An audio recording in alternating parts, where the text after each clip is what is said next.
This is Bob Sansevier here with Pioneer Press Deputy Sports Editor John Plume. Just a quick conversation here between you and I about Donovan McNabb. The thing that surprised me, not that he was traded, but that he was traded to the Redskins. Now that tells us one of two things.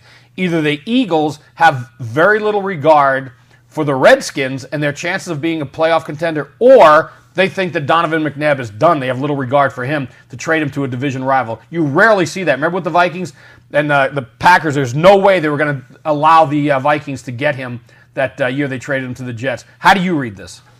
Well, I mean, McNabb played poorly toward the end of the season. He had the two bad games against Dallas.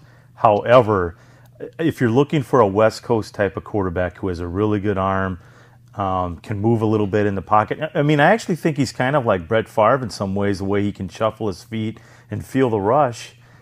I don't understand what the Eagles were thinking other than maybe that was the best they could get was a second and a conditional third or fourth round pick. See, I thought, and we've talked about this before, I thought the Vikings would try to find out about Favre. This, to me, says they absolutely feel Favre is coming back, or they would have pulled the trigger on this. His coordinator is here in Brad Childress. This is a West Coast. It's the offense he knows. So that's why I think that if you're a Viking fan, you should be very much encouraged with now Grandpa Favre, because he's a grandfather, could be the first grandfather in the NFL history, certainly among, well, maybe not among quarterbacks if George Blanda was a grandfather, but the point being, I think he's coming back. I think this pretty much confirms that they feel he's coming back. Yeah, the interesting thing now where this goes is, will Donovan McNabb sign a contract extension with the Redskins?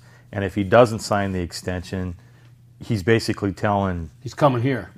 You would think, but a lot of it will depend on the CBA too, because there could be the possibility that the Redskins could franchise him at the end of the season, which would mean he'd have to be paid at the top 5 quarterback. You know what? Enough of that salary stuff. Enough of Donovan McNabb. This is right now a Brett Favre town, and we'll talk. I'm sure we'll be talking Favre again real soon.